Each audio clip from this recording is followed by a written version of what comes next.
గమనిస్తారు. మన్నే కోటేశ్వరరావు గారు ప్రముఖ రాజకీయ విశ్లేషకులు మనతో పాటు అధికారంలో జాయిన్ అయ్యారు లైవ్లో. కోటేశ్వరరావు గారు నమస్తే. నమస్తే. యా, సో ఇందాక నేను కొన్ని ఎగ్జాంపుల్ చెప్పడం జరిగింది.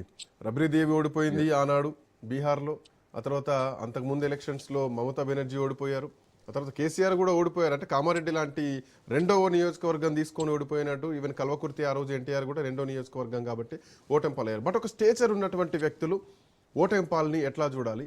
అండ్ విజయ్ని ఎగ్జాంపుల్ తీసుకోవచ్చు. అంటే గతంలో పవన్ కళ్యాణ్ తీసుకుంటే 2 పోటీ చేస్తే 2 ఓడిపోయారు, బట్ ఇక్కడ విజయ్ 2 పోటీ చేస్తే 2 గెలిచారు. సో ఎట్లాంటి లెసన్స్ కనిపిస్తున్నాయి ఈ అంశాల్లో? శ్రీకాంత్ గారు, రాజకీయాలని మొత్తంగా మనం చూసినప్పుడు ప్రజాభిమానాన్ని కోల్పోయేట్లయితే ఏ విధమైనటువంటి ఫలితం వస్తుందో మనం ఎమర్జెన్సీ తర్వాత జరిగినటువంటి ఎన్నికలను కనుక చూసేట్లయితే ఇందిరాగాంధీ ఓడిపోయింది అవును ఎన్నికలు. అదేవిధంగా ఇందిరాగాంధీ తనయుడిగా ఉన్నటువంటి సంజయ్ గాంధీ అప్పుడు కాంగ్రెస్ పార్టీ గుర్తు ఆవు దూడ. ఆవు దూడ 2 ఓడిపోయాయని పెద్ద ఎత్తున మీడియాలో కావచ్చు, లేకపోతే రాజకీయ పార్టీలు పెద్ద ఎత్తున ప్రచారం చేశాయి. ఎన్టీ రామారావు కల్వకుర్తిలో ఓడిపోయారనేది మనందరికీ తెలిసినటువంటి ఒక సత్యం.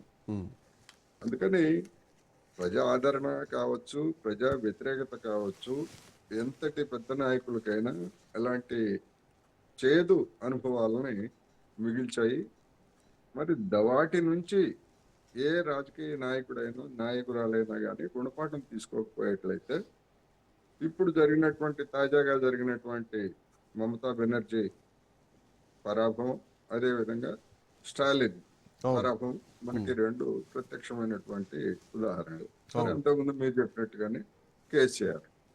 అందుకని ఈ ప్రజలకి దూరం అయ్యి, లేదా ప్రజల యొక్క ఆగ్రహానికి గురైనటువంటి వాళ్ళు, ప్రజల విమర్శలకు గురైనటువంటి వాళ్ళు ఇటువంటి ఫలితాలు పొందుతారు అనేటువంటిది మనకి స్పష్టంగా ఉంది.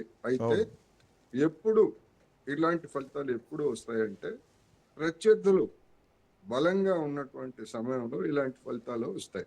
అవును. లేకపోయేట్లయితే ఓటర్లు కూడా ఎందుకు మనం చేతులు కాల్చుకోవడం, లేదా మనం ఎందుకు ఆ పార్టీల నాయకులతోటి విభేదాలు అని చెప్పేసి మామూలుగానే ఎవరుంటే వాళ్ళకి ఓటేస్తారు. అంతదాకా ఎందుకు? మనం 2024 ఎన్నికల్లో వారణాసిలో నరేంద్ర మోడీ గారి పరిస్థితి ఏమిటి? అంతకుముందు 4,70,000 మెజార్టీ వచ్చింది 2019 ఎన్నికల్లో. అదే 2024 వచ్చేసరికి 1,50,000, 1,60,000 దాకా వచ్చింది. మరి అది గెలుపే, కానీ అంతకుముందుతో పోలిస్తే మరి అది ఆయనకి పరాభవం కదా. ఎందుకని మెజార్టీ? అందులోనూ వారణాసి ఒక వివాదాస్పదమైనటువంటి దాన్ని బీజేపీ అక్కడ పెద్ద ఎత్తున ఆందోళన చేస్తా ఉంది. కాశీ వివాదాన్ని అదే విధంగా దేశ రాజకీయాలకు కేంద్ర బిందువుగా మార్చినటువంటి అయోధ్యలో మరి బీజేపీ ఓడిపోయింది. అందుకని ఇలాంటి ఉదంతాలు గతంలో మనం చాలా చూసాము. ఎందుకు అంటే డిఫరెంట్ రీజన్స్, నాయకుల యొక్క వ్యవహార శైలి, తీరుతెన్నులు అనేటువంటి కూడా మనం గమనంలో ఉంచుకోవాలి. వాటి కొనసాగింపుగానే అప్పుడప్పుడు ఇలాంటి ఝలక్కులు జనం ఇస్తున్నారు. రాబోయేటువంటి రోజుల్లో కూడా ఇలాంటివే ఇస్తారు అని కూడా మనం చెప్పుకోవచ్చు. బట్ ఇదే తమిళనాడులో సార్ జానకి రామచంద్రన్ని కూడా ప్రజలు ఓడించినటువంటి చరిత్ర ఉంది. అదే తమిళనాడులో జయలలితను కూడా ఒకనొకప్పుడు ఓడించినటువంటి చరిత్ర ఉంది. అదే తమిళనాడులో ఇప్పుడు స్టాలిన్ కూడా ఓడించినటువంటి చరిత్ర ఉంది. బట్ ఇప్పుడున్నటువంటి ఈ ఓటమిని ఎట్లా చూడాలి అంటే, అటు పశ్చిమ బెంగాల్ని మమతా బెనర్జీ కోల్పోయింది, ముఖ్యమంత్రుల మీదనే భారీ ఆరోపణలు రావడం, ఇటు తమిళనాడులో కూడా స్టాలిన్ త్రుటిలో తప్పింది అనుకోవాలి పినరయి విజయన్ ఓటమి అనేది. అఫ్కోర్స్ ప్రభుత్వం పోయినా కానీ ఆయన గెలిచారు. బట్ ఇక్కడ ఇంతవరకు ఉన్నటువంటి రాజకీయాలు, ఇక నుంచి వచ్చేటువంటి రాజకీయాల్లో ఒక భారీ మార్పు జరగబోతోందా? అది ఏఐడిఎంకేకి ప్రత్యామ్నాయంగా టీవీకేని చూశారు కాబట్టి, సో ఇక నుంచి ఇదే ట్రెండ్ దేశం మొత్తం కూడా వెళ్ళేటువంటి పరిస్థితులు మనం అంచనా వేయచ్చా?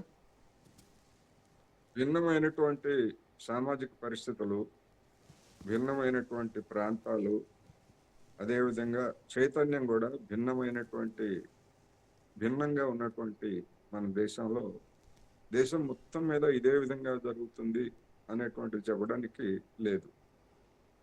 అయితే మనకి కొన్ని దృష్టాంతాలని కొన్నిటిని మనం చెప్పొచ్చు. ఉమ్, ఉదాహరణకు ఆ, ఎమర్జెన్సీ తర్వాత దేశమంతటా ఇందిరాగాంధీ లేదా కాంగ్రెస్ ఓడిపోతే ఉమ్, ఆంధ్రప్రదేశ్ లో 42 సీట్లకు గాను 41 సీట్లలో కాంగ్రెస్ గెలిచింది.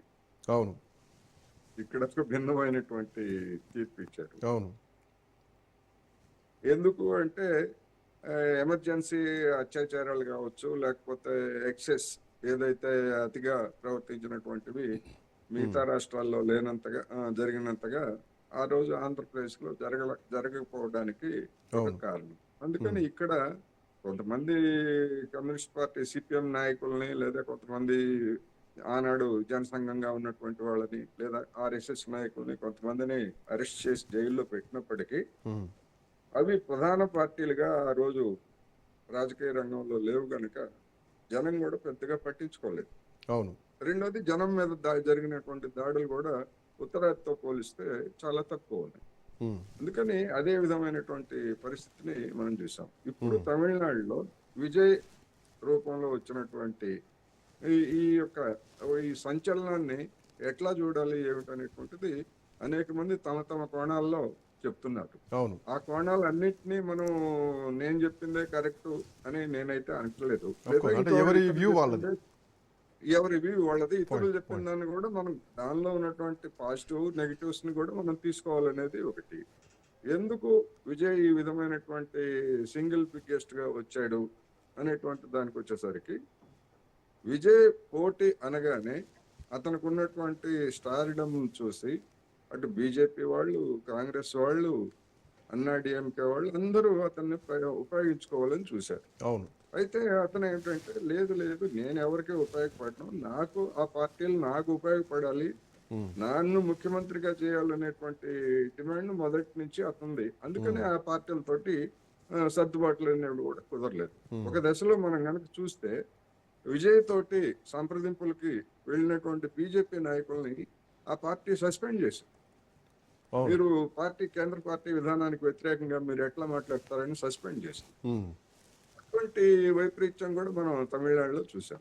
ఉమ్, అయితే అతను ఒక బలమైన శక్తిగా, ప్రజాకరణ శక్తిగా ఉన్నాడు.